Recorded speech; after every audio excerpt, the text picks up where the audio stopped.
한 고급 한복집, 화려한 매장 뒤편 어두운 지하 작업실에서 며느리가 밤새 바느질을 하고 있었습니다. 작업실에 들어온 시어머니가 며느리가 만들던 친정어머니의 한복을 발견했습니다. 이게 어디서 못된 손버릇이야! 감히 내 비단으로 친정엄마 옷을 만들어? 시어머니는 가위로 한복을 갈기갈기 찢어버렸습니다. 찢어버리니까 속이 시원하네? 넌 우리 한복집 물량이나 제대로 맞춰! 다른 생각할 시간 없어! 하지만 그 광경을 누군가가 지켜보고 있었어요. 창고 문틈 사이로 한복업계에서 30년을 살아온 저 며느리의 친정어머니였습니다. 기복순, 오늘 너의 시간은 여기서 끝이야. 설거지, 산책할 때 잠들기 전 이어서 듣기 편하게 지금 구독만 눌러주세요. 우리네 드라마 극장이 다음 편을 자동으로 챙겨드립니다. 그러면 오늘의 이야기 시작합니다. 새벽 안개가 마당에 깔려 있었습니다. 오래된 한옥의 창호지 너머로 푸르스름한 빛이 스며들기 시작할 무렵 옥부는 늘 그래왔던 것처럼 가장 먼저 눈을 떴습니다. 예순이라는 나이가 무색하게 곱게 빗어올린 머리, 옅은 쪽빛 못이 적삼. 옥부는 마루로 나와 정원을 한참 내려다보았습니다. 소나무 가지 끝에 맺힌 이슬이 또르르 굴러 떨어졌어요. 그 작은 물방울 하나에도 옥분의 시선은 오래 머물렀습니다.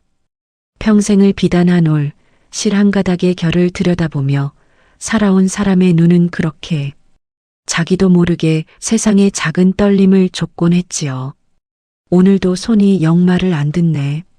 옥부는 천천히 손가락을 폈다 오므렸습니다. 한때는 비단보다 더 부드럽게 움직이던 손이었습니다. 하지만 지금은 마디마디가 굳어 아침마다 한참을 주물러야 겨우 펴졌어요.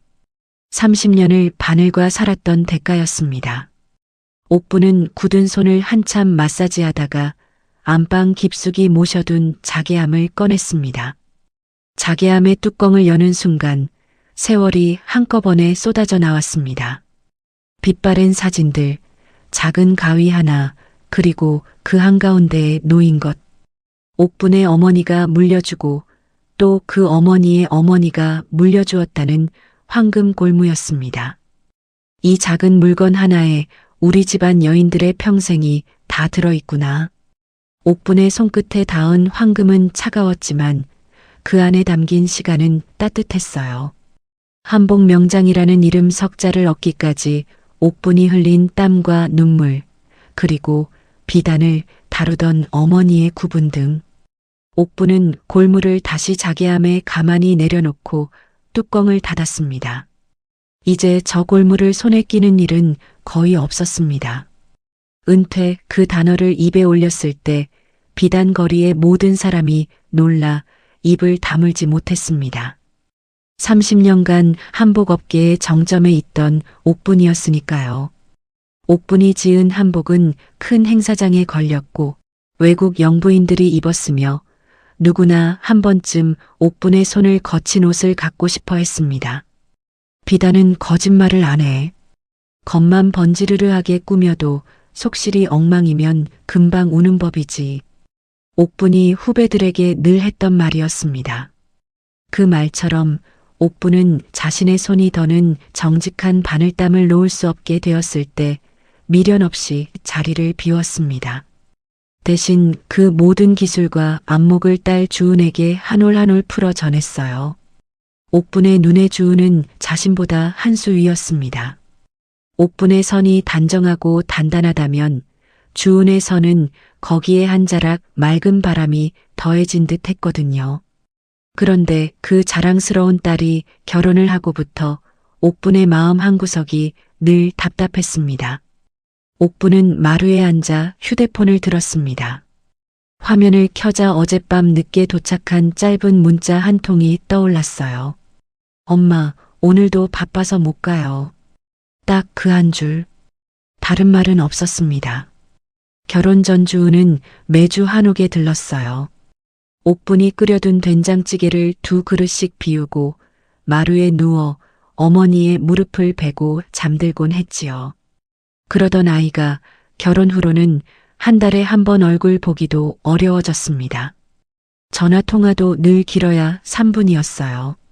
누가 옆에서 듣고 있는 사람처럼 주은의 목소리는 조심스러웠고 끝에 가서는 작은 목소리로 엄마 나 끊어야 해 하며 서둘러 전화를 끊곤 했습니다.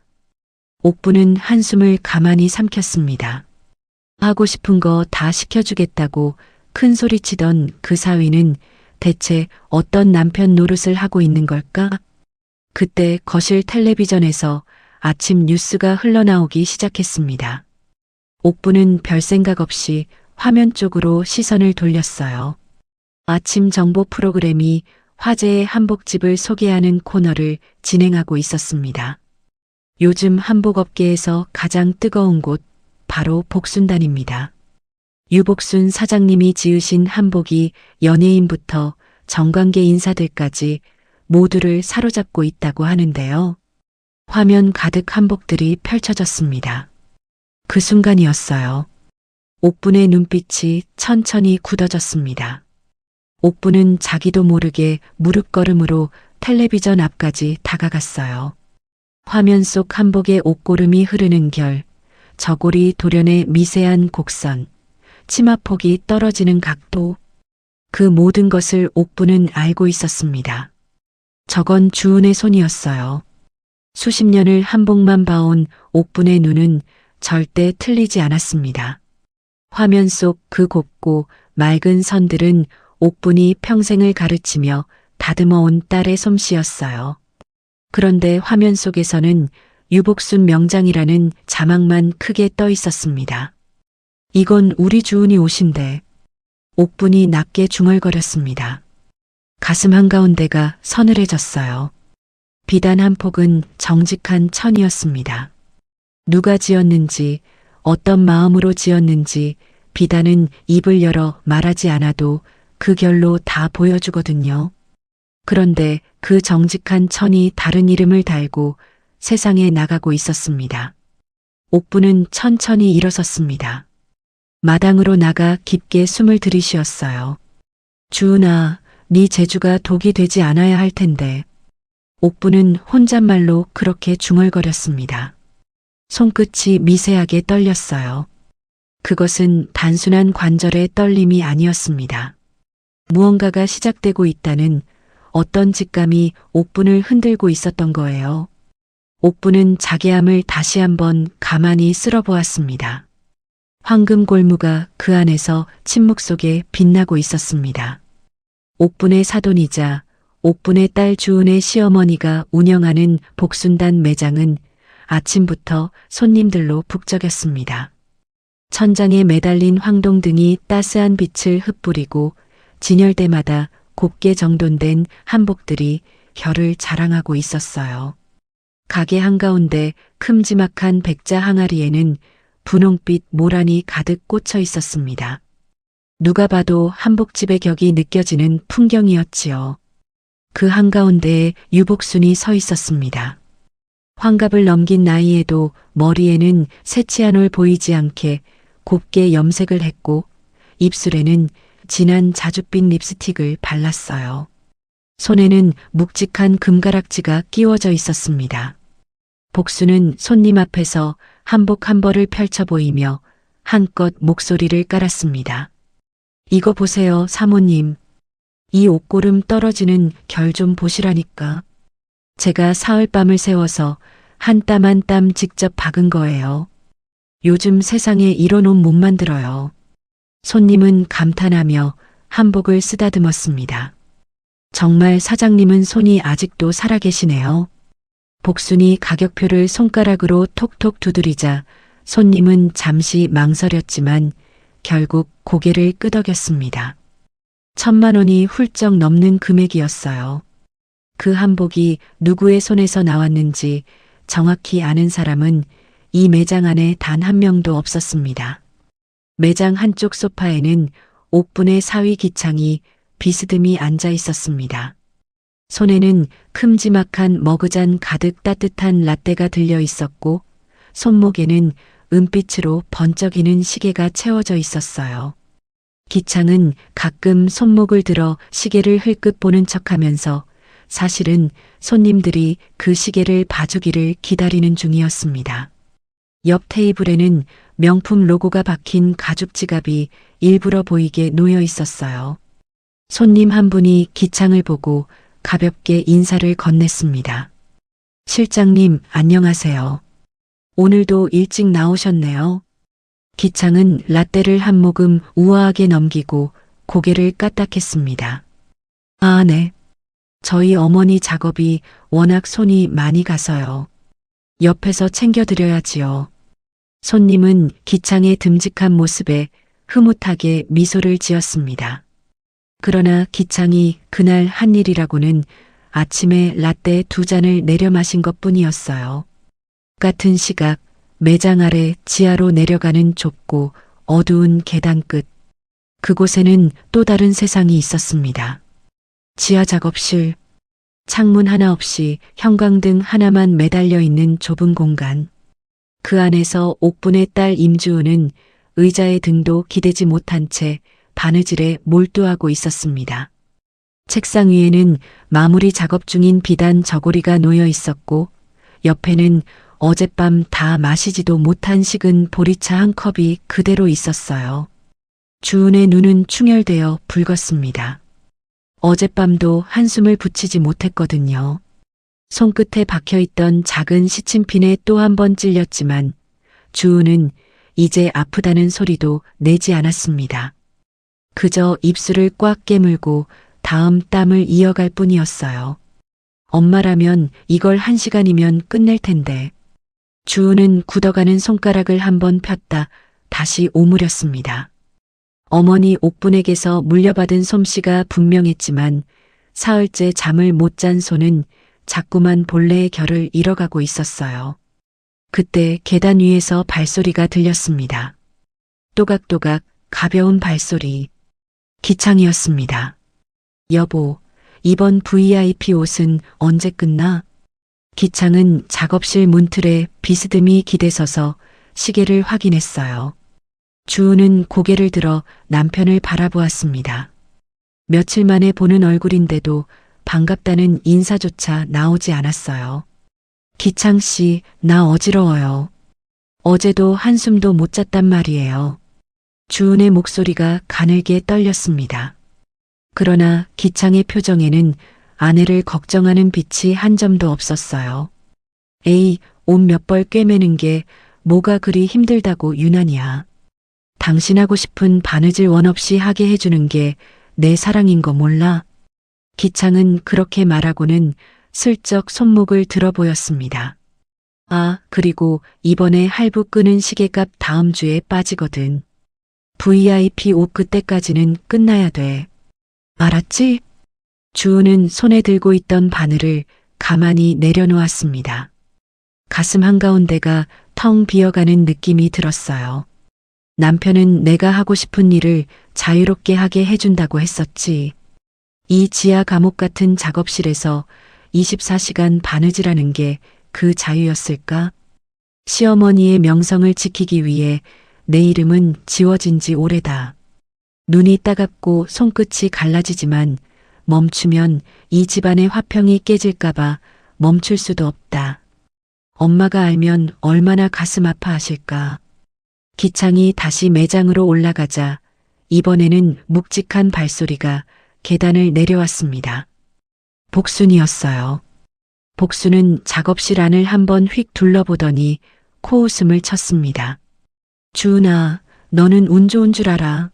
내 이름 석자 아니면 네 옷이 어디 가서 이런 대접받겠니? 주은은 대답하지 못했습니다. 그리고 이거 내일까지 2벌 더 마무리해. 사모님이 또 새 사돈댁 옷 주문하셨거든. 너 잠 좀 못 자도 안 죽어. 복수는 그 말만 남기고 매장으로 다시 올라갔어요. 그녀의 발걸음 소리가 멀어지자 작업실 안에는 형광등 윙하는 소리만 가만히 남았습니다. 주은은 다시 바늘을 집어들었습니다. 손이 떨려 한 땀을 놓는데도 한참이 걸렸어요. 천장에서 떨어진 형광등 빛이 비단 위에서 가늘게 흔들리고 있었습니다. 저녁 식탁이 차려졌습니다. 복순의 집안은 늘 그랬듯이 반찬이 한상 가득이었어요. 갈비찜, 잡채, 전복죽까지 복순이 좋아하는 음식이 줄지어 놓여 있었습니다. 정작 그 음식들을 새벽부터 일어나 만든 사람은 주은이었지만요.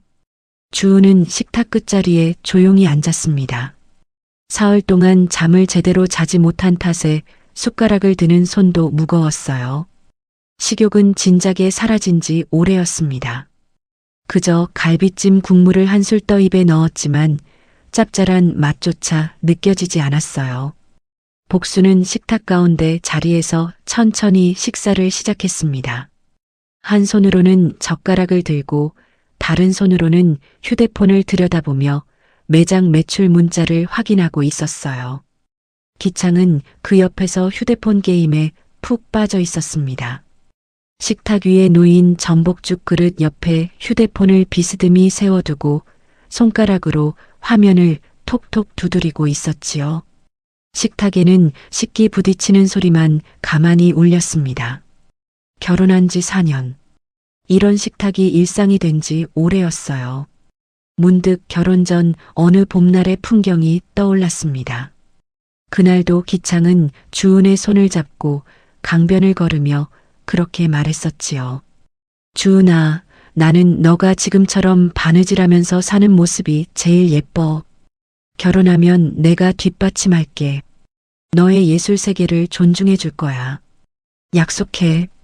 그 말을 듣고 주은은 얼마나 가슴이 뛰었던가요?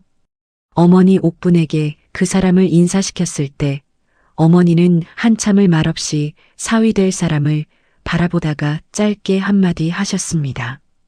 말은 비단처럼 곱구나. 속실이 어떨지는 시간이 알려주겠지. 그때는 어머니의 그 말이 무슨 뜻인지 몰랐어요. 그저 어머니가 결혼을 맞듣잖아 하시는 줄로만 알았지요. 어머니는 사위 될 사람을 마지막으로 보내며 다시 한번 주은의 손을 가만히 잡으셨습니다. 굳어가는 손가락 마디 사이로 어머니의 따뜻한 체온이 전해졌어요. 그리고 어머니는 작게 덧붙이셨습니다. 주은아, 비단은 처음에 다 곱게 보인다. 진짜는 한 해 두 해 입어봐야 알아. 결혼 후 4년이 지나는 동안 주은은 어머니의 그 말씀을 가슴 깊이 새기게 되었습니다.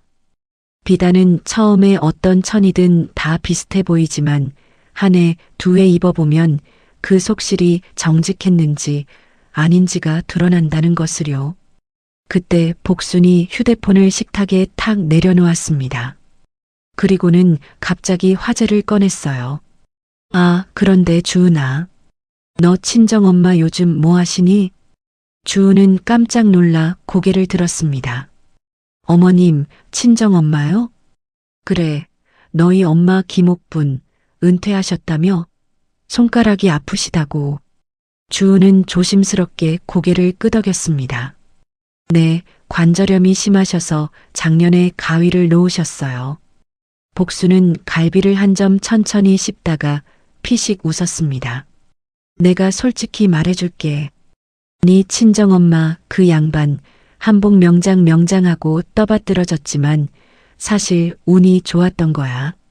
그 시절에는 대단한 한복쟁이가 별로 없었거든. 좀 한다 싶으면 다 명장 소리 들었지. 주은의 손에 들린 숟가락이 천천히 멈췄습니다. 어머님, 그건 솔직히 너희 엄마 솜씨 거칠었어. 내가 옛날에 그 양반 옷 한 벌 본 적 있는데 돌연 곡선이 무뎌. 그리고 관절염? 엄살이야.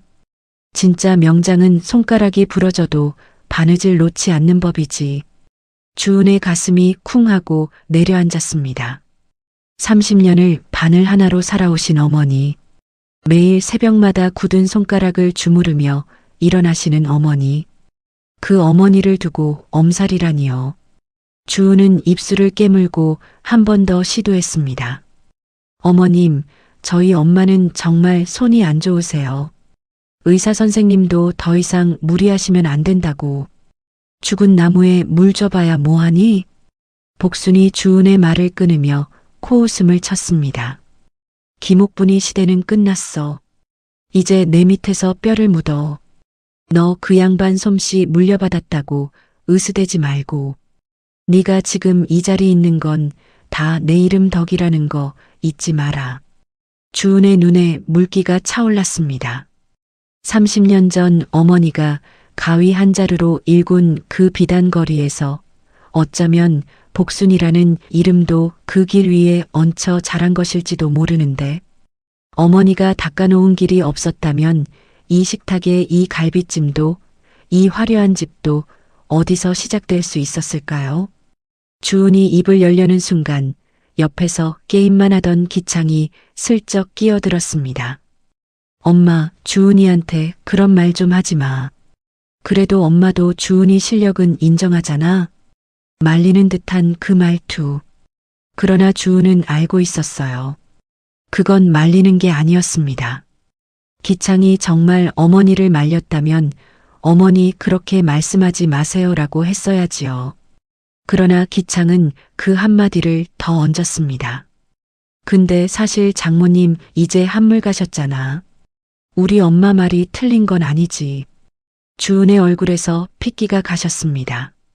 기창은 다시 휴대폰 게임으로 시선을 돌렸어요. 마치 자기는 아무 잘못도 없다는 듯이. 게임 효과음이 식탁 위로 가볍게 튕겨 올랐습니다. 어머니의 30년이 그 효과음 사이에서 가볍게 짓밟히고 있었어요. 식탁 위 갈비찜 국물이 식어가고 있었습니다. 주은의 머릿속에서는 어머니의 굽은 손가락이 자꾸만 떠올랐어요. 새벽마다 한참을 주물러야 펴지던 그 손. 명절이면 손녀처럼 자기 손을 잡아주시던 그 따뜻한 손가락 마디들. 그 손이 거칠다고요. 엄살이라고요. 저 사람이 결혼 전에 내 손을 잡고 약속했던 그 사람이 맞을까? 봄바람 속에서 내 예술 세계를 존중해 주겠다고 했던 그 사람이 정말 저기 앉아 있는 저 사람일까? 우리 엄마를 저렇게 말하는데 옆에서 거들고 있다니. 나는 아내로 들어온 게 아니었다. 무료로 일하는 기술자로 팔려온 거였어. 주은은 천천히 숟가락을 내려놓았습니다. 음식이 갑자기 모래알처럼 느껴졌어요. 복수는 주은의 그런 변화를 알아채지 못한 채 마지막 한마디를 던졌습니다. 아, 그리고 주은아. 내일 아침까지 VIP 자수 도안 3개 뽑아놔. 모란이랑 봉황이랑 학으로. 사모님이 내일 보러 오신다니까. 주은은 고개도 들지 않은 채 작게 대답했습니다.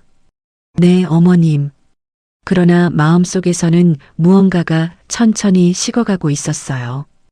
그것은 분노보다 더 차가운 어떤 깨달음의 시작이었습니다. 해질 무렵의 비단거리는 노을빛으로 물들어 있었습니다. 가게마다 처마 끝에 매달린 등이 하나둘 켜지기 시작했고 옷감을 실은 손수레들이 마지막 배달을 마치고 골목을 빠져나가고 있었어요. 옥부는 천천히 골목을 걷고 있었습니다. 점심나절 30년 의리로 지내온 비단 도매상 사장님들과 오랜만에 갈비탕 한 그릇을 나눠 먹었거든요. 사장님들은 모두 옥분의 안부를 진심으로 물었고 옥분도 굳어가는 손가락 이야기를 가벼운 농담처럼 풀어놓았습니다. 마음이 한결 따뜻해진 채로 돌아오는 길이었어요. 식당에서 나와 한참을 걷다 보니 어느새 익숙한 골목으로 들어서 있었습니다. 복순단. 딸이 시집간 그 한복집이 있는 거리였지요. 옥부는 잠시 발걸음을 멈췄습니다. 며칠 전 텔레비전에서 본 화면이 자꾸만 마음 한구석에서 일렁이고 있었거든요. 딸 얼굴이나 한번 보고 갈까? 마침 가는 지나는 길이기도 하니까. 옥부는 자기도 모르게 복순단 쪽으로 걸음을 옮겼습니다. 매장 정문은 이미 영업 마감 시간이라 셔터가 반쯤 내려져 있었어요. 옥부는 매장을 빙 돌아 뒷골목으로 향했습니다. 예전에 들렀을 때의 기억이 어렴풋이 났거든요. 뒷골목 끝에 작은 창고가 하나 있다는 것도요. 뒷골목 모퉁이를 막 돌아서려는 순간이었습니다. 창고 쪽에서 누군가의 날카로운 고함이 새어나왔어요. 이게 어디서 손버릇이야? 옥분의 발이 그 자리에 굳어졌습니다. 분명 사돈인 복순의 목소리였습니다. 어머님, 이건 제 개인 원단으로 만든 거예요. 제발 그것만은. 이번에는 주은의 목소리. 평소에 듣던 그 차분한 목소리가 아니었습니다. 절규에 가까운 울음이 섞인 비명이었어요. 옥분의 심장이 쿵 하고 내려앉았습니다. 옥분은 발소리를 죽이며 창고 쪽으로 다가갔습니다. 창고 문은 살짝 열려 있었고 그 틈으로 안의 풍경이 한눈에 들어왔어요. 옥분은 그 자리에서 숨을 멈췄습니다. 창고 한가운데 복순이 한복 한 벌을 두 손에 거머쥐고 있었습니다. 옥분은 그 한복을 한눈에 알아보았어요. 연한 옥색 저고리에 쪽빛 치마. 그것은 옥분이 가장 좋아하는 색 조합이었습니다. 다음 달이면 옥분의 환갑이었거든요. 주은이 어머니에게 환갑 선물로 드리려고 몰래 지어두고 있던 한복이 분명했습니다. 이게 정말 보자 하니까 내 가게 비단으로 친정엄마 옷을 지어? 이게 도대체 어디서 배운 손버릇이냐고. 복순의 손에는 어느 틈엔가 가위가 들려 있었습니다. 주은이 두 손을 모으고 무릎을 반쯤 꿇은 채 빌고 있었어요. 어머님, 그 비단은 제가 따로 사둔 거예요. 진짜예요. 제발 그것만은. 복순은 그 말을 듣지 않았습니다. 그저 입꼬리만 비틀어 올린 채 비웃고 있었어요. 찢어버리니까 속이 시원하네. 시장 바닥 출신 엄마한테 이런 고급 비단이 어울리기나 하니? 가위가 비단 위로 떨어졌습니다. 옥색 저고리가 한 번에 두 동강이 났어요. 주은이 비명을 지르며 손을 뻗었지만 늦었습니다. 복수는 그 위에 또 한 번 가위질을 했습니다. 쪽빛 치마폭이 갈갈이 찢어져 바닥에 흩뿌려졌어요. 어머님, 주은이 무너지듯 주저앉았습니다. 그러자 복순이 옆에 있던 시침핀 통을 그대로 들어 올렸어요. 네가 그렇게 친정엄마가 그리우면 이거나 줍고 있어. 수백 개의 시침핀이 콘크리트 바닥 위로 우수수 쏟아졌습니다. 작은 금속들이 부딪히는 소리가 창고 안을 가득 채웠어요. 복수는 그 핀 더미 한가운데에 주저앉은 주은을 내려다보며 코웃음을 쳤습니다. 이거 다 죽기 전엔 저녁 먹을 생각도 마라. 한 개라도 빠뜨리면 내일 일감 2배다. 주은은 입술을 깨물고 떨리는 손으로 핀을 하나씩 줍기 시작했습니다. 손끝이 핀에 찔려 빨간 점들이 맺혔어요. 그러나 주은은 소리도 내지 못한 채 그저 무릎으로 바닥을 기며 핀을 모으고 있었습니다. 문틈 너머 옥분의 두 눈이 천천히 흔들렸습니다. 내 새끼를 내가 어떻게 키운 딸인데 바늘 한 번 안 찔리게 하려고 애지중지 가르친 내 딸이 저런 여자 발밑에서 무릎을 꿇고 핀을 줍고 있다니. 옥분의 손이 부르르 떨렸습니다. 30년을 비단 한 폭, 실한 가닥과 함께 살아온 그 손이었어요.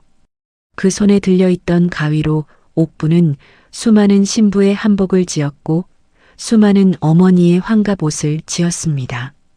그런데 지금 사돈이라는 여자가 같은 가위로 옥분의 환갑 옷을 갈갈이 찢어 놓은 거였어요. 그리고 그 옷을 짓던 옥분의 딸은 그 발밑에서 핀을 줍고 있었습니다. 그러나 그 떨림은 잠깐이었어요. 옥분은 천천히, 아주 천천히 호흡을 가다듬었습니다.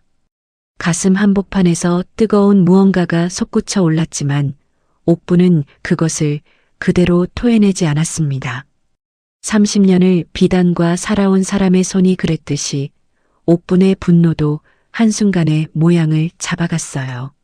심장이 찢어지는 것보다 더 아픈 건 내 딸이 저 수모를 당하면서도 소리 한 번 못 지르고 바닥을 기고 있다는 사실이다.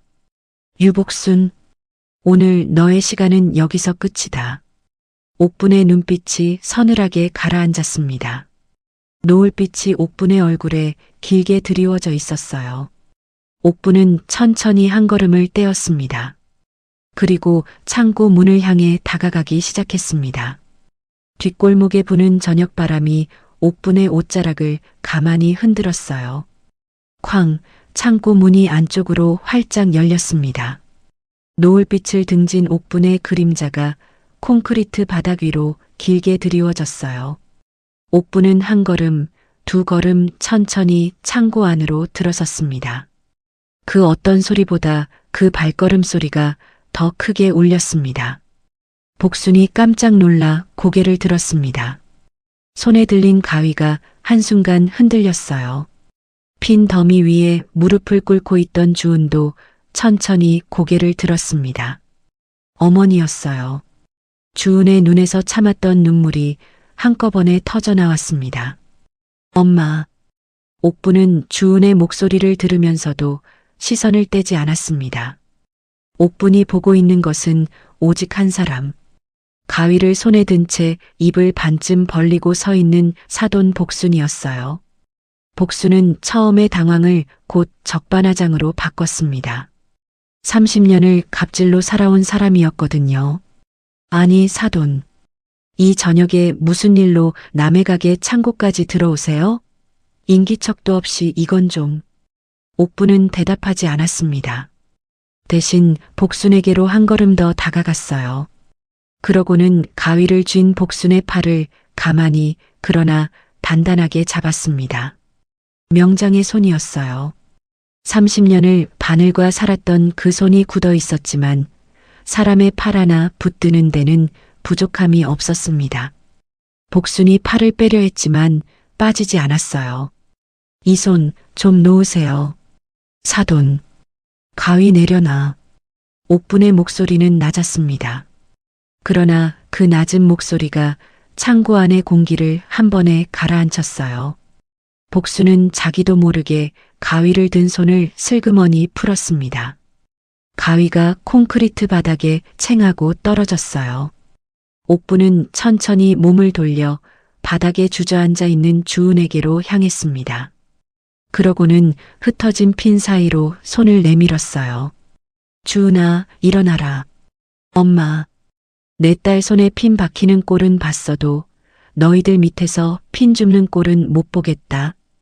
가자. 주은이 어머니의 손을 잡았습니다. 어머니의 손은 차가웠지만 단단했어요. 그 손에 이끌려 일어서는 순간 며칠 동안 억눌려 있던 숨이 한꺼번에 터져 나왔습니다. 그때였습니다. 매장에서 소란을 듣고 내려온 기창이 창고 문 앞에 모습을 드러냈어요. 셔츠 소매 아래로는 여전히 그 은빛 시계가 번쩍이고 있었습니다. 장모님, 아니, 이거 무슨 일이세요? 어머니 놓으세요. 기창은 황급히 변명을 늘어놓기 시작했습니다. 이거 오해예요, 장모님. 어머니가 좀 흥분하셔서 그렇지 괴롭히고 그런 거 아니에요. 옥분이 천천히 고개를 돌려 기창을 바라봤습니다. 그 시선만으로도 기창의 입이 다물어졌어요. 옥분이 한 발짝 기창에게 다가갔습니다. 자네. 네 장모님. 그 손목에 그거 명품 시계지? 기창이 무의식적으로 손목을 가렸습니다. 옥분은 그것을 가만히 내려다보다가 다시 기창의 눈을 똑바로 바라봤어요. 자네가 그 시계 차고 폼 잡고 있을 동안 내 딸은 이 창고 바닥에서 핀을 줍고 있었어. 자네 어머니가 가위질에 찢어놓은 비단 조각 위에서 말이야. 기창의 얼굴이 새파랗게 질렸습니다. 옥분의 목소리는 점점 더 낮아졌지만 그 무게는 점점 더 무거워졌어요. 내 딸하고 결혼할 때 자네가 뭐라 그랬는지 기억나나? 주은이 하고 싶은 거 다 시켜주겠다 그랬지. 그게 이거였나? 시어머니 발밑에서 핀이나 줍게 하는 거? 장모님 그건. 그 입 다물어. 자네가 입을 열 자격이 있나? 기창의 손목에서 시계가 가늘게 떨렸습니다. 명품 시계 한 개 값이면 주은이 한 달 끼니를 챙겨 먹고도 남았을 텐데. 옥부는 그 시계를 한 번 더 길게 바라본 뒤 시선을 거뒀습니다. 더 말을 섞을 가치도 없다는 듯이 옥부는 다시 복순에게로 몸을 돌렸어요. 바닥에 흩어진 한복 조각을 한 자락씩 천천히 주워 올렸습니다. 옥색 저고리에 돌연, 쪽빛 치마에 폭. 한 땀 한 땀 옥분의 딸이 어머니를 위해 새겼던 자국들이 옥분의 손 위에 쌓였습니다. 유복순, 당신. 옥분이 복순을 똑바로 바라봤습니다. 이 옷가, 그리고 내 딸이 흘린 피눈물가. 내가 반드시 받아낼 거다. 두고 봐. 사돈, 지금 협박하시는 거예요?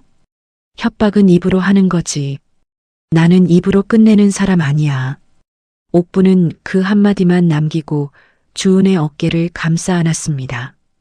두 모녀가 창고 문을 향해 걸어나가는 동안 뒤에서 기창이 발을 동동 굴렀어요. 장모님, 주은아, 어디 가는 거야? 야, 너 어머니한테 사과 안 해?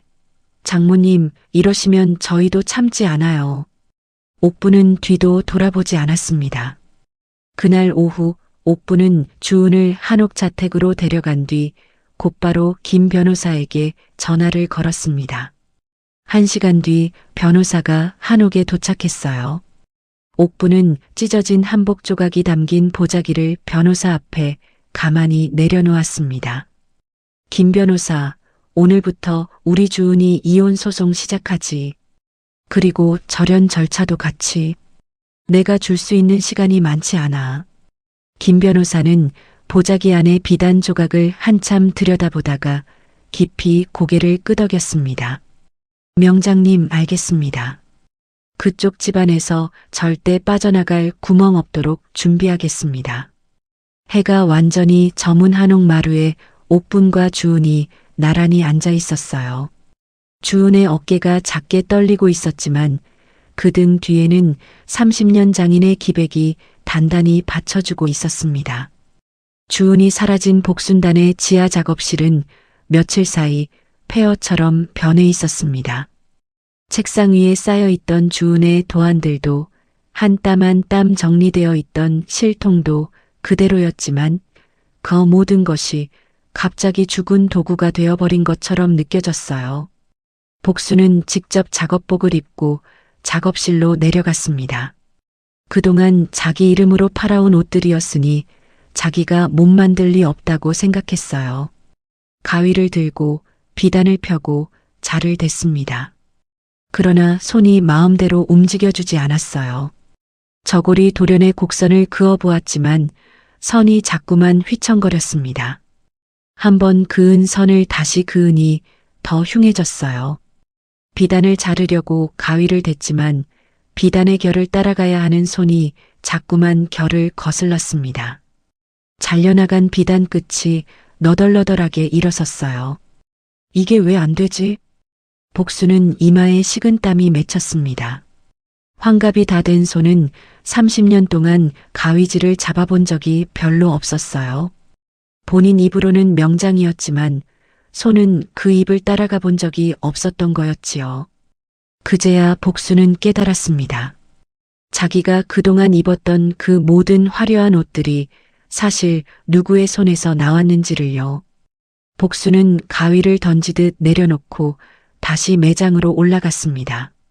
매장에는 VIP 손님이 들어와 있었어요. 백화점 사모님 그룹의 회장 정사모였습니다. 사장님, 다음 달 우리 며느리 친정 모임에 입을 옷 하나 부탁드려요. 좀 화사하게. 네, 사모님. 걱정 마세요. 복수는 평소처럼 대답했지만 등에는 식은땀이 흘렀어요. 정사모가 돌아간 뒤 복수는 곧바로 단골 원단 도매상에게 전화를 걸었습니다. 이 사장 나야. 지난번 그 천연 염색 비단 있잖아. 그거 2필만 빨리 보내줘. 전화 너머에서 잠시 침묵이 흘렀습니다. 그러고는 평소와는 다른 차가운 목소리가 들려왔어요. 사장님, 그 물량이 지금 좀 어렵습니다. 어렵다니? 지난주에 분명 있다고 했잖아. 그게 다른 거래처에 다 빠졌습니다. 갑자기 그럼 다른 거 있는 거라도 보내줘. 빨리. 또 한 번 침묵. 그리고 짧은 한숨이 들려왔습니다. 사장님, 솔직히 말씀드릴게요. 옥분 명장님이 움직이셨습니다. 앞으로 복순단엔 실한 오라기도 넣지 말라셨습니다. 복순의 손에 든 휴대폰이 미세하게 떨렸습니다. 뭐라고? 김옥분이? 그 노인네가 무슨 자격으로? 명장님이 30년 의리로 부탁하시면 저희도 어쩔 수가 없어요. 그동안 저희 가게 어려울 때마다 그분이 손수 챙겨주셨거든요. 죄송합니다, 사장님. 전화가 끊겼습니다. 복수는 떨리는 손가락으로 다른 도매상에게 전화를 걸었어요. 그러나 그곳도 마찬가지였습니다. 그 다음 가게도 또 그 다음 가게도 모든 도매상의 답이 약속이나 한 듯 똑같았어요. 옥분 명장님 허락 없이는 사장님께 못 드립니다.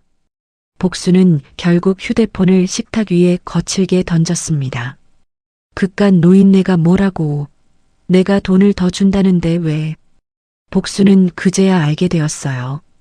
옥분이라는 이름이 단순히 한복 한 벌 잘 짓는 노인의 이름이 아니라는 사실을요.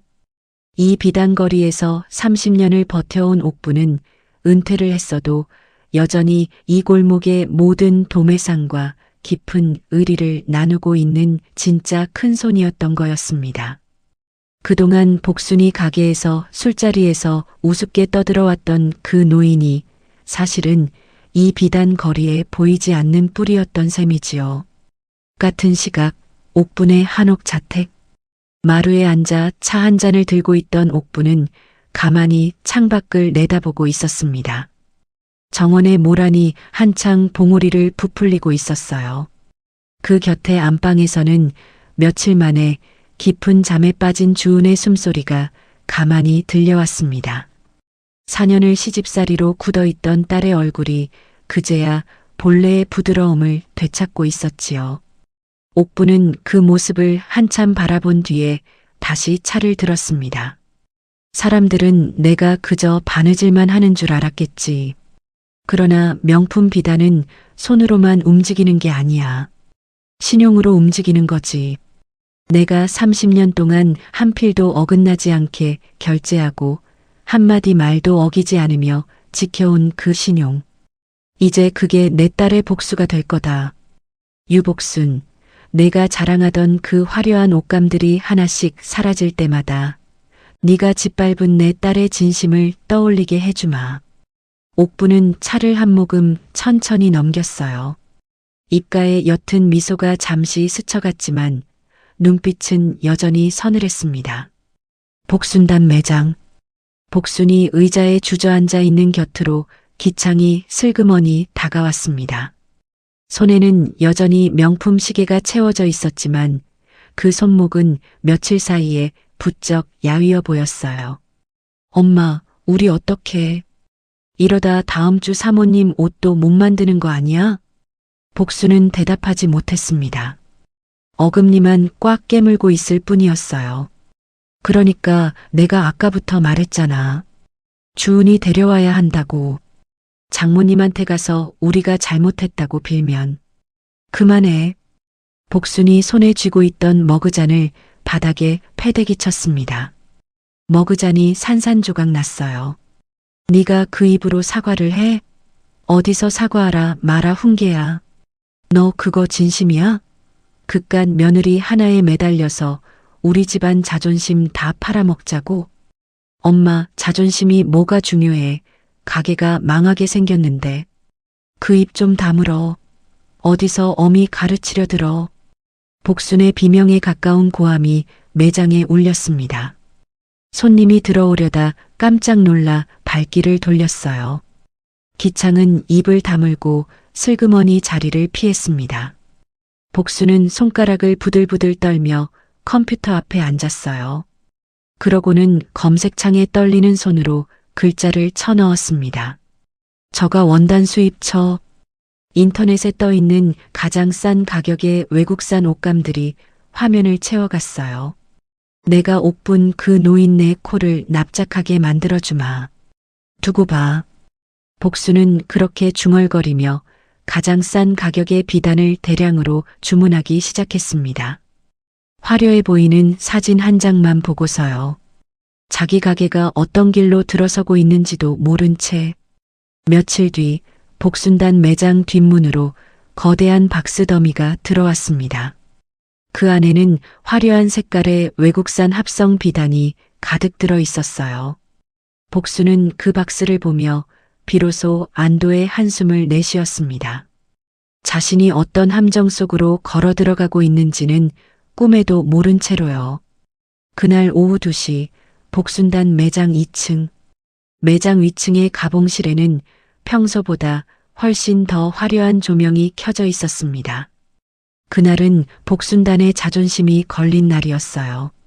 정관계 인사들의 자녀 결혼식을 앞두고 신부의 어머니, 시어머니, 사돈댁 사모님들까지 모두 모여 한복을 미리 입어보는 자리, 단체 가봉 자리였습니다. 가봉실에는 이미 손님 7명이 도착해 있었어요.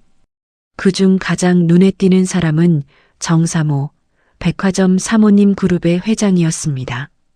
정사모는 새빨간 입술을 옅게 다물고 천천히 매장을 둘러보고 있었어요. 복순 사장, 오늘 옷 좀 잘 보여줘. 우리 며느리 인생 옷이야. 걱정 마세요, 사모님. 제가 한 땀 한 땀 정성 들였습니다. 복순은 환하게 웃었습니다. 그 옆에서 기창이 라떼를 한 손에 들고 손님들에게 가벼운 인사를 건네고 있었어요. 손목에는 여전히 그 명품 시계가 번쩍였습니다. 가봉실 한쪽 단상 위에는 한복들이 줄지어 걸려 있었어요. 멀리서 보면 정말 그럴듯해 보였지만 가까이 다가가서 보면 비단의 결이 어딘지 모르게 뻣뻣했고 색감도 어딘가 인공적으로 들떠 있었습니다. 며칠 전 복순이 인터넷으로 대량 주문한 그 외국산 합성 비단이었어요. 복순은 그 사실을 가리려 조명을 평소보다 2배 밝게 켜두었습니다. 시각을 화려하게 흩뜨려 두면 손님들이 옷의 결을 자세히 볼 겨를이 없을 거라는 계산이었지요. 첫 번째 신부가 단상 위로 올라왔습니다. 정사모의 며느리 될 아가씨였어요. 어린 신부는 설렘 가득한 얼굴로 한복을 입었습니다. 옥색 저고리에 분홍 치마. 멀리서 보기에는 그럴듯했어요. 정사모도 잠시 미소를 지었습니다. 그러나 신부가 거울 앞에 서서 팔을 들어 올린 그 순간이었어요. 어머니. 신부의 목소리가 떨렸습니다. 거울 앞에 비친 자기 모습을 본 신부의 표정이 굳어졌어요. 정사모도 미간을 좁히며 며느리에게로 다가갔습니다. 왜 그래, 우리 새아가. 신부는 자기 어깨 부분을 가리키고 있었어요. 강한 조명 아래서 합성 비단에 번들거리는 광택이 그대로 드러나고 있었습니다. 옥색이라기보다는 어딘가 형광색 같은, 결혼식장에서 흔히 보는 한복의 깊은 색감과는 거리가 한참 멀었어요. 이게 옥색 맞아요? 사진으로 보내주신 그 색이랑 너무 달라서요. 복순이 황급히 다가갔습니다. 아유, 사모님. 조명이 그래서 그런 거예요. 결혼식장에서는 진짜 예쁘게 나옵니다. 그래도 너무 차이가 나는데. 그때 신부가 팔을 한 번 더 자연스럽게 들었습니다. 그러자 저고리 돌연 부분에서 무언가 작은 소리가 났어요. 톡, 그러고는 또 한 번, 톡톡. 신부의 표정이 새파랗게 질렸습니다. 모두의 시선이 신부의 어깨로 향했어요. 돌연을 따라 박혀있던 시침 자국이 그대로 갈라져 있었습니다. 합성 비단이 가위질 자국을 견디지 못하고 결을 따라 뜯어지고 있었던 거였어요. 가봉실에 있던 다른 사모님들이 일제히 자리에서 일어났어요. 정사모는 며느리의 한복을 가만히 들여다보다가 천천히 손가락으로 옷고름을 잡고 살짝 당겼습니다. 툭, 옷고름이 그대로 뜯어졌습니다. 가봉실 안에 무거운 침묵이 내려앉았어요. 정사모는 뜯어진 옷고름을 손에 쥔 채 복순을 바라봤습니다. 그 눈빛이 어찌나 차가웠던지 복순의 등에서 식은 땀이 줄줄 흘러내렸어요. 복순 사장, 이거 비단 맞아? 그건 천연 염색 비단인데 조명 때문에. 비단인지 화학 섬유인지도 못 알아볼 줄 아세요? 손에 닿는 감촉부터 확연히 다른데. 다른 사모님 한 분이 옆에서 자기 며느리의 한복 자락을 잡고 비벼보고 있었습니다. 그러고는 깜짝 놀란 듯이 손을 뗐어요. 이거 정말 외국산 합성이네. 어쩐지 만지자마자 손에 미끄럽다 했어. 우리 며느리 한복도 이거 그대로네. 그러면 우리도 다 이거예요? 이게 무슨 명장의 옷이에요? 시장에서 파는 행사용 한복이지. 가봉실은 순식간에 술렁였습니다. 사모님 한 분은 이미 휴대폰을 꺼내 한복 사진을 찍고 있었어요. 또 다른 분은 화면을 들여다보며 누군가에게 빠르게 메시지를 보내고 있었습니다. 정사모의 손에 들린 옷고름은 여전히 너덜너덜했어요. 기창이 그제야 슬그머니 끼어들었습니다. 손에 든 라떼를 옆 테이블에 내려놓으며 어색한 미소를 지었어요. 사모님들 죄송합니다. 사실 저희 어머니가 며칠 전부터 컨디션이 안 좋으셔서 평소처럼 손이 가지 못하셨거든요. 이번 한 번만 너그러이. 그 한마디에 정사모의 표정이 더 차가워졌습니다.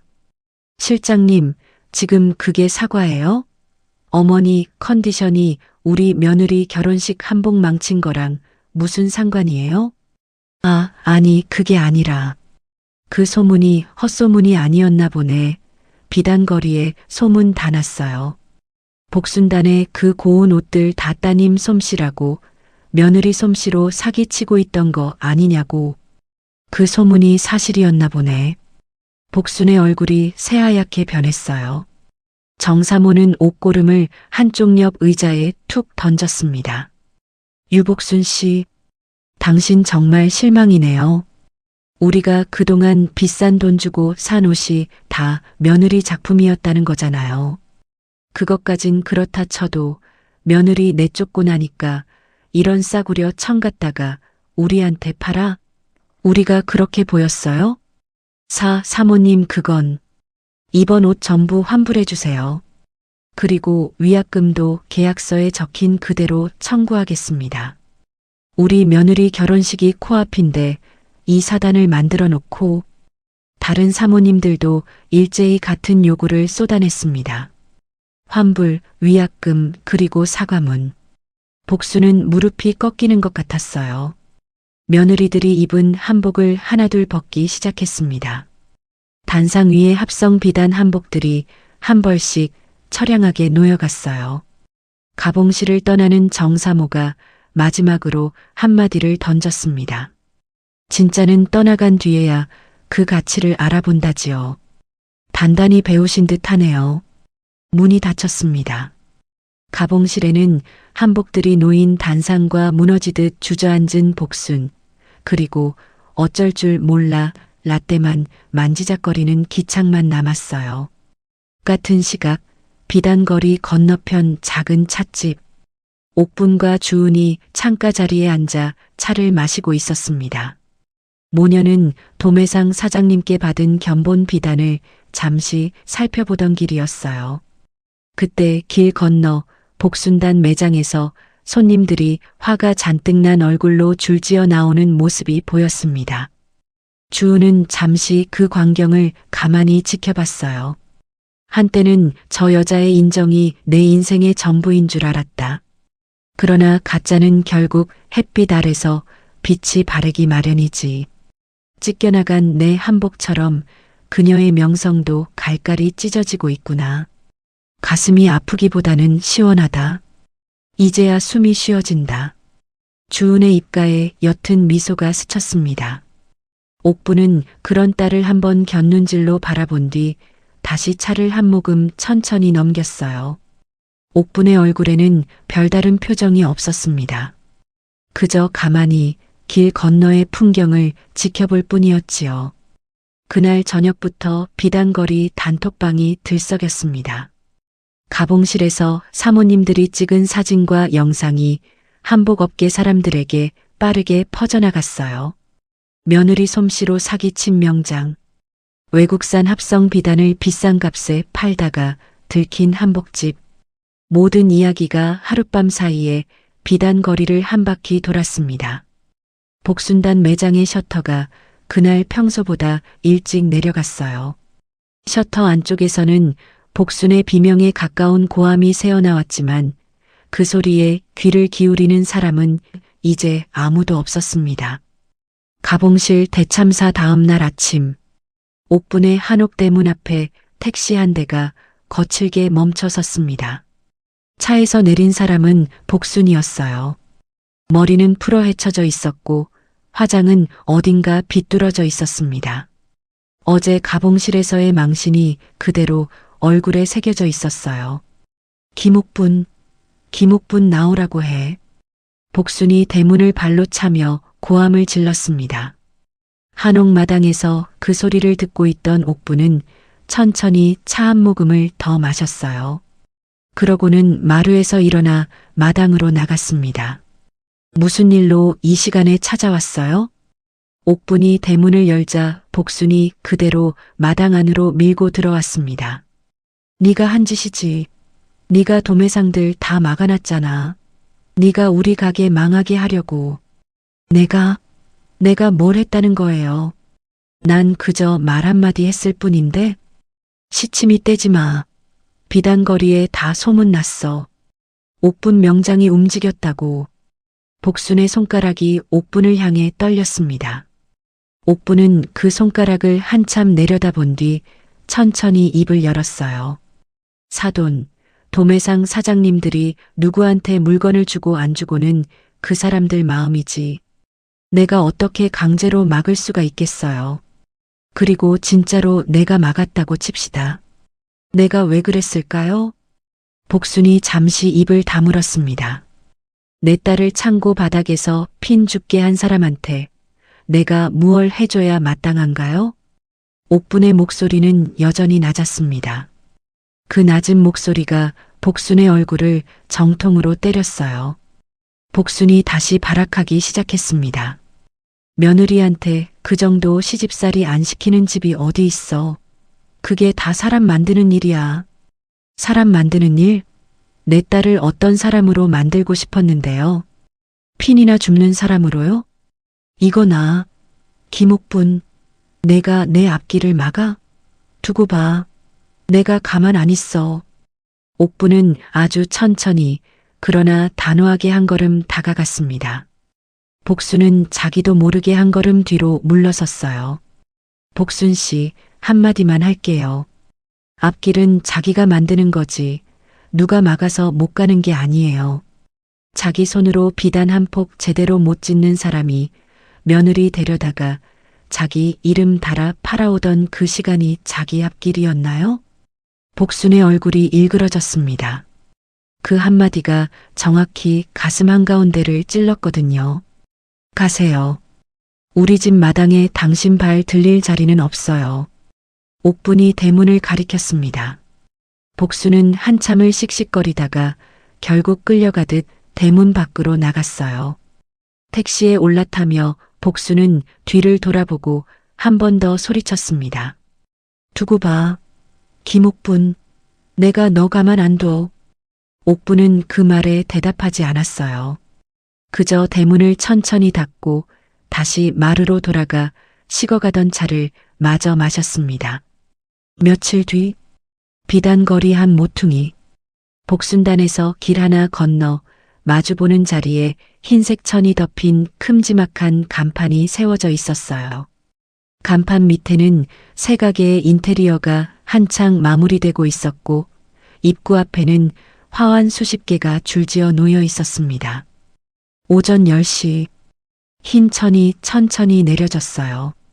주은 한복 갤러리, 자줏빛 한지 위에 단정하게 새겨진 검은 글씨. 그 글씨를 본 주은은 가슴이 먹먹해져 그 자리에서 한참을 서 있었습니다. 엄마, 내 이름이 걸린 간판을 보니까 눈물이 나요. 옥분이 딸의 어깨를 가만히 감싸 안았어요. 네 이름이 거기 걸린 건 처음이지만 그 솜씨는 처음부터 네 거였다. 잊지 마라. 주은이 고개를 끄덕였습니다. 그러고는 작은 목소리로 어머니께 물었어요. 엄마, 그런데 이 좋은 자리를 어떻게 그렇게 빨리 구하셨어요? 비단거리에서 이런 자리 잘 안 나오잖아요. 그런 건 걱정 말고 안에 들어가자. 손님 곧 오실 거다. 옥부는 주은의 등을 가볍게 떠밀었습니다. 주은은 잠시 어머니의 표정을 살폈지만 더 묻지 않았어요. 어머니가 알아서 잘해주셨겠지. 그 믿음이 주은에게는 더 컸거든요. 매장 안쪽에서는 화물 트럭에서 내린 비단들이 차곡차곡 쌓이고 있었습니다. 천연 염색 옥색 비단, 자연광에서 보아야 진짜 빛이 나는 깊은 쪽빛 명주, 부드러운 손맛이 그대로 살아있는 모시까지. 비단거리의 모든 도매상이 옥분의 부탁을 받아 가장 좋은 물건을 가장 먼저 보내준 거였어요. 트럭에서 비단을 내리던 도매상 사장님 한 분이 옥분에게 다가와 짧게 말했습니다. 명장님, 이 골목 그동안 답답했습니다. 진짜 손이 다시 돌아왔으니 이제 비단도 제 자리를 찾는 거지요. 옥분은 그 말에 가만히 고개를 끄덕였어요. 30년 의리가 단순한 인사가 아니라 이런 순간을 위해 쌓여온 것이라는 걸 옥분은 알고 있었습니다.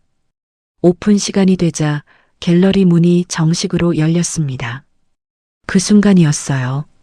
거리 끝에서 검은 세단 2대가 천천히 다가오기 시작했습니다. 그 안에서 내린 사람들, 정사모와 그 그룹의 사모님들이었어요. 주은 디자이너님, 직접 인사드리는 건 처음이네요. 정사모가 환하게 웃었습니다. 어제까지의 그 차가운 표정과는 완전히 다른 얼굴이었어요. 주은은 깜짝 놀라 고개를 숙였습니다. 사모님, 어떻게 여기까지? 비단거리에서 진짜 손이 누군지 다들 알고 있어요. 우리가 그동안 잘못 찾아갔던 거지. 여기가 진짜 맛집이었네요. 우리 며느리 결혼식 한복 처음부터 다시 부탁드릴게요. 다른 사모님들도 잇따라 들어왔습니다. 제 옷도요. 그동안 입은 한복이 다 손이 가서 그런 거였군요. 진짜 짓는 사람이 따로 있었어.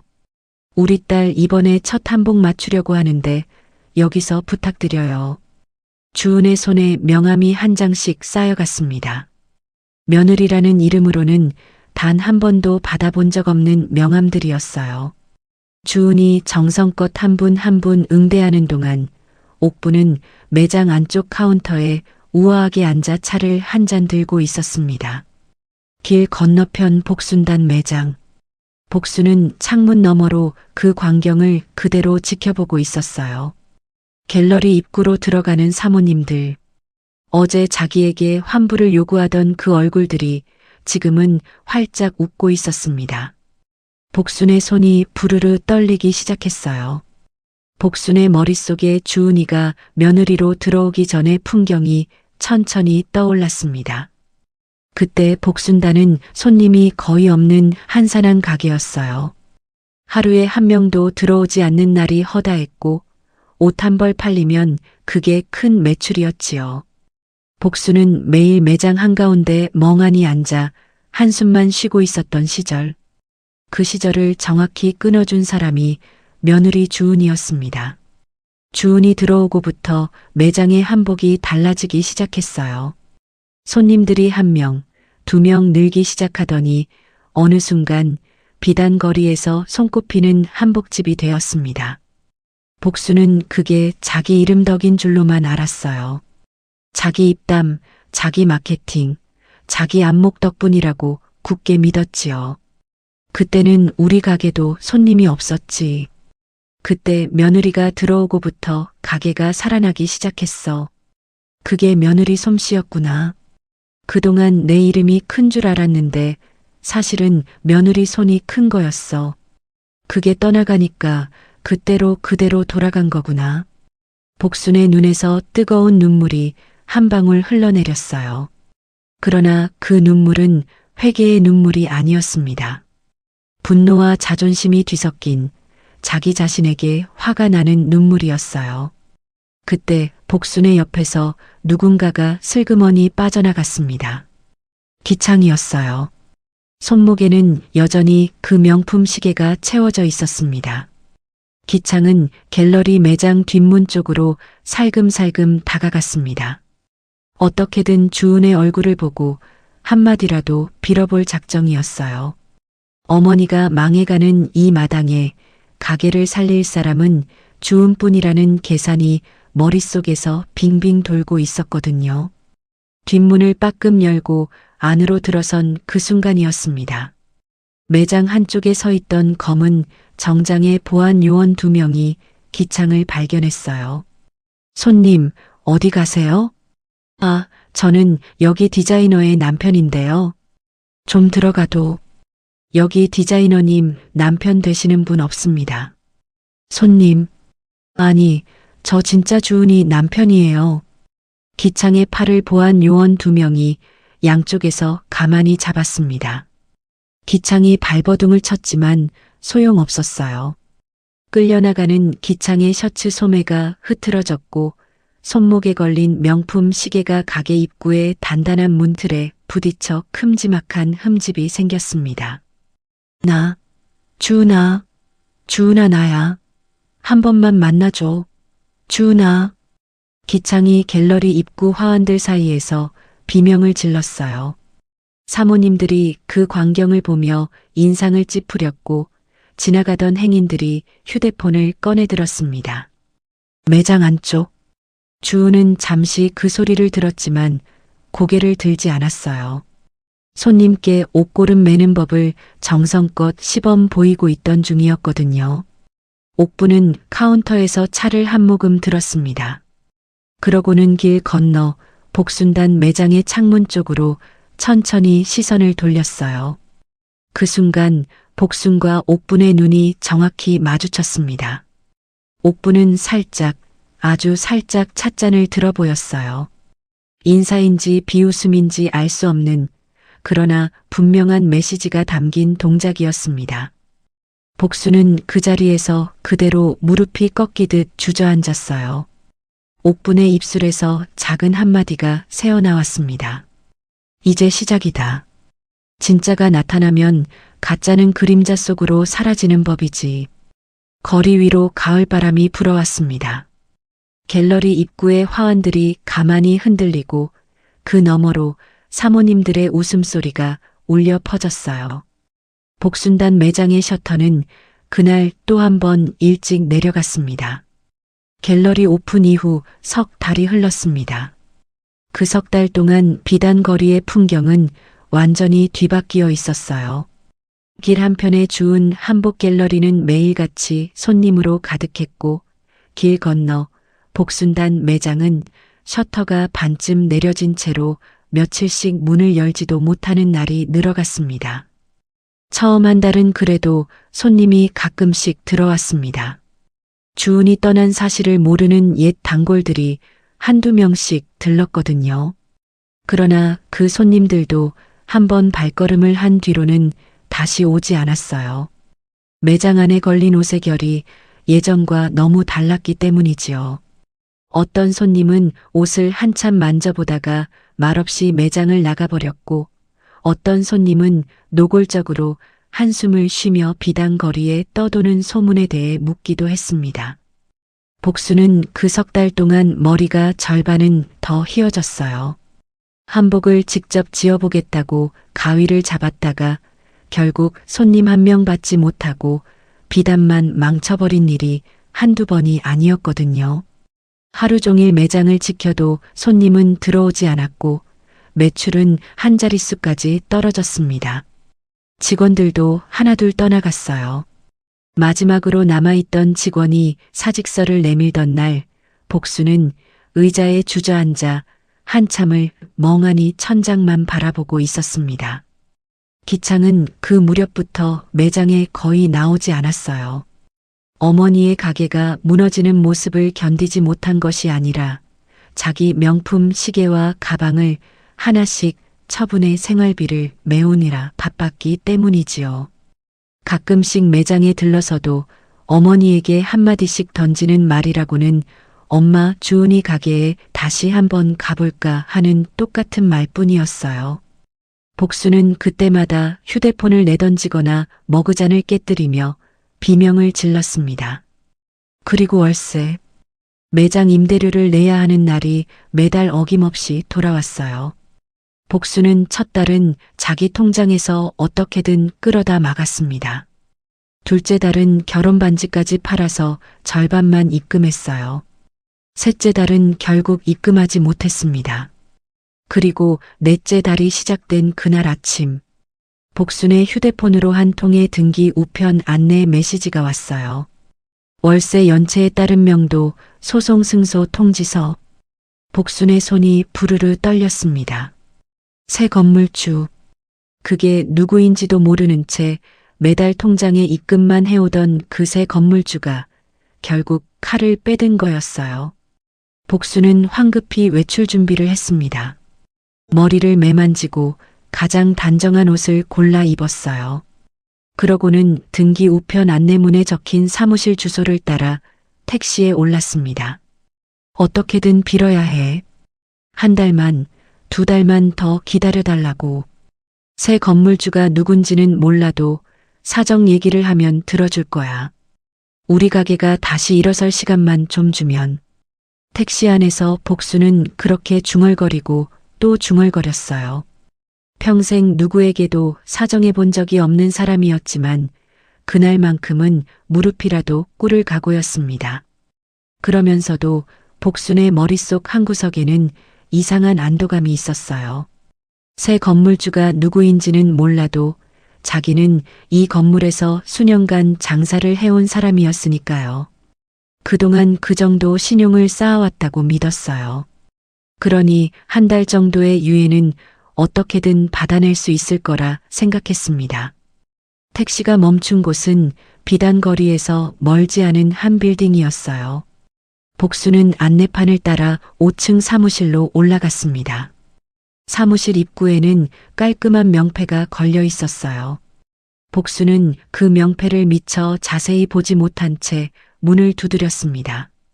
명패 옆에는 작은 글씨로 명장 김옥분이라는 5글자가 단정하게 새겨져 있었지만 마음이 급한 복순의 눈에는 그 글자가 들어오지 않았어요. 들어오세요. 낯익은 목소리. 그러나 복순은 그 순간에도 그 목소리의 주인이 누구인지 알아채지 못했어요. 그저 머릿속에는 어떻게 빌어볼지에 대한 생각만 가득했습니다. 문을 열고 들어선 사무실. 정면에 큼지막한 책상. 그 뒤로 등받이 높은 가죽 의자가 창문을 향해 돌아서 있었어요. 복수는 마른 침을 한번 삼키고는 떨리는 목소리로 입을 열었습니다. 건물주님, 안녕하세요. 저는 복순단의 유복순이라고 합니다. 한 번만 봐주세요. 제가 요즘 너무 어려워서 한 달만이라도, 아니 2달만이라도 시간을 더 주시면 어떻게든 마련해서. 복순의 목소리가 갈라지고 있었습니다. 그 순간이었어요. 의자가 천천히 돌아갔습니다. 가죽 의자가 한 바퀴 도는 그 짧은 순간이 복순에게는 영원처럼 길게 느껴졌어요. 그러고는 마침내 의자가 멈추고 그 위에 앉아 있는 사람이 정면으로 모습을 드러냈습니다. 옅은 쪽빛 적삼, 곱게 빗어올린 머리, 그리고 바닥부터 천천히 올라오며 복순을 똑바로 바라보는 그 눈빛. 아니, 사돈. 복순의 다리에서 힘이 빠졌어요. 그 자리에서 무릎이 꺾이듯 주저앉을 뻔했지만 가까스로 책상 모서리를 잡고 버텼습니다. 입에서는 거의 비명에 가까운 헐떡임이 새어나왔어요. 옥부는 의자에서 천천히 일어났습니다. 그러고는 책상 위에 가지런히 놓여 있던 서류 봉투 하나를 손에 들었어요. 사돈? 누가 당신 사돈이야? 우리는 이미 절연한 사이지. 옥분의 목소리는 낮았지만 또렷했습니다. 여기서 나는 당신 사돈이 아니라 당신 임대인이야. 임차인 유복순 씨 앉으시지요. 복순은 정신이 나간 사람처럼 의자에 무너지듯 앉았어요. 옥부는 책상 맞은편에 앉으며 서류 봉투를 가만히 복순 앞으로 밀어주었습니다. 이게 뭐예요? 이게 어떻게 사돈이 여기? 열어보세요. 복순은 떨리는 손으로 봉투를 열었어요. 안에는 두툼한 서류 묶음이 들어 있었습니다. 첫 장에는 굵은 글씨로 적혀 있었어요. 명도 소송 승소 결정문, 3개월 월세 연체, 임대차 계약 해지 통보, 그리고 명도 소송 승소, 법대로 처리한 거예요. 임차인 유복순 씨, 즉시 퇴거하세요. 오늘부로 이 건물에서 당신 이름 지웁니다. 복순의 입에서 마른 웃음이 흘러나왔어요. 처음에는 작게, 그러다 점점 크게, 거의 실성한 사람처럼 웃기 시작했습니다. 사돈이 새 건물주. 사돈이. 그리고 이건 추가 안내문이에요. 옥분이 다른 서류 한 장을 더 내밀었습니다. 그 종이에는 큼지막하게 불법 증축시설 철거 행정 명령이라고 적혀 있었어요. 매장 앞쪽에 무허가로 증축한 그 야외 테라스. 그것도 즉시 철거 명령이 떨어졌어요. 임대인 동의도 구청 허가도 없이 마음대로 늘려놓은 건물이지요. 사돈. 그것까지 어떻게, 내가 어떻게 알고 있냐고요? 이 건물의 도면이 내 손에 있는데 내가 그걸 모를까요? 사돈, 한 가지 더 알려드릴게요. 길 건너 갤러리. 거기도 내 건물이에요. 2 건물 다 사돈 가게가 망신을 당한 그 무렵에 내가 매입했지요. 복순의 얼굴이 새파랗게 질렸습니다. 2 건물이 모두 자기가 망해가는 동안 길 건너에서 며느리가 흥하고 있었던 그 자리도, 자기가 매달 통장에 월세를 입금해온 이 자리도 모두 옥분의 건물이었어요. 복순은 말을 잃었습니다. 머릿속이 새하얗게 비어가고 있었어요. 사돈이 그동안 자기를 등 뒤에서 어떻게 한 발 한 발 움직여왔는지가 뒤늦게 한꺼번에 보이기 시작했거든요. 도매상을 끊었던 것도, 갤러리를 길 건너에 차린 것도, 이 건물을 매입한 것도 모두가 한 줄기로 이어진 가림이었던 거였어요. 사돈은 단순히 화를 낸 게 아니었습니다. 그 화를 정확히 한 폭의 비단으로 짜내려고 석 달을 차분히 기다려온 거였지요. 왜요? 왜 이렇게까지 하시는 거예요? 한번 봐준다고 말씀하셔도 됐잖아요. 한번 봐달라고요? 사돈. 옥분의 목소리가 한층 더 낮아졌습니다. 내 딸이 사돈한테 한 번만 봐달라고 빌었을 때 사돈은 그 부탁을 들어주셨나요? 내 딸이 친정 엄마 옷 한 벌 짓는다고 했을 때 사돈은 그 가위로 비단을 2번, 3번 더 자르셨지요. 시침핀을 통째로 쏟아부으셨고요. 그 핀들이 지금 어디 있는 줄 아세요? 내 딸의 손끝에 그대로 박혀 있어요. 그 자국 하나하나에 답을 하시는 거예요. 복순의 입이 벌어졌지만 어떤 말도 나오지 못했습니다. 그때 사무실 문이 벌컥 열렸어요. 기창이었습니다. 어머니가 사라진 매장에서 등기 우편을 본 기창이 부랴부랴 따라온 거였어요. 손목에는 며칠 전 갤러리 문틀에 부딪혀 흠집이 난 그 명품 시계가 여전히 채워져 있었습니다. 흠집은 그대로였지만 시계는 끝까지 차고 있었지요. 장모님, 기창이 그 자리에 무릎을 꿇었어요. 흠집난 시계가 책상 다리 옆에서 어색하게 번쩍였습니다. 장모님, 한 번만 봐주세요. 우리 어머니 이렇게까지 만드시면 안 되잖아요. 저랑 주은이 다시 잘해볼게요. 한 번만. 옥부는 무릎 꿇은 기창을 가만히 내려다봤어요. 자네. 네 장모님. 내 딸이 창고 바닥에서 핀 주울 때 자네는 어디에 있었나? 기창의 입이 다물어졌습니다. 매장 위층에서 커피나 마시고 있었지. 내 딸이 시침핀에 손끝이 다 찔리고 있을 때 자네는 그 시계 차고 손님 앞에서 폼 잡고 있었어. 그렇지 않은가? 기창이 고개를 들지 못했어요. 그 침묵이 모든 답을 대신하고 있었습니다. 그 시계. 자네 손목에 그 흠집난 시계. 그게 자네의 인생이야. 겉만 번쩍이고 안은 흠집투성이지. 그런 사람이 무릎을 꿇는다고 해서 그게 사람의 무릎이 되겠나? 옥부는 천천히 시선을 거두었어요. 그리고 그 옆에 조용히 서 있던 김 변호사에게 고개를 끄덕였습니다.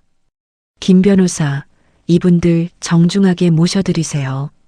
그리고 이혼 서류 마지막 도장도 오늘 안에 받아주시고요.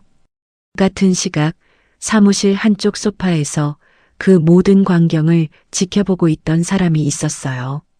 주은이었습니다.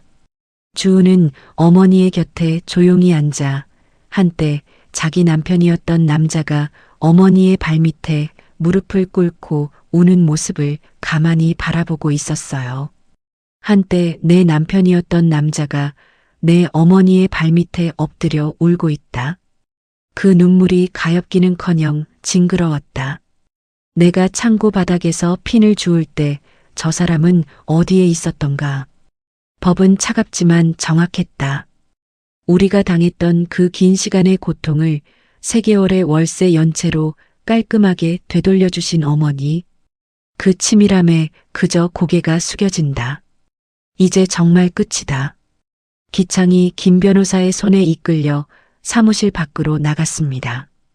그 뒤를 따라 복순도 비틀거리며 일어섰어요. 사무실 문을 나서기 전 복순은 한 번 뒤를 돌아봤습니다.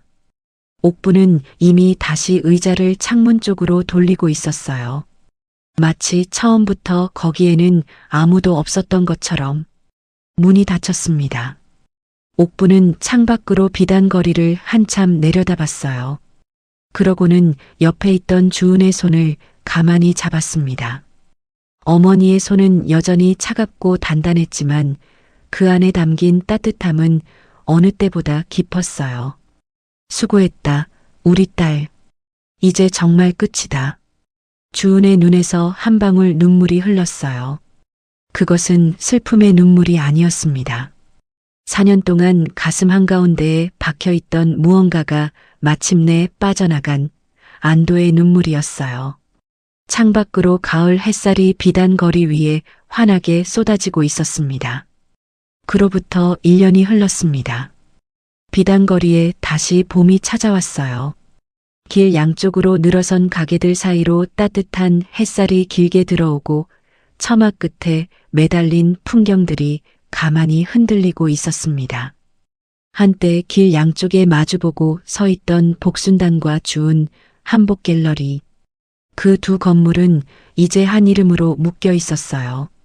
명도 절차가 끝난 뒤 복순단이 빠져나간 자리는 길 건너 갤러리의 확장 공간으로 새 단장을 마쳤습니다.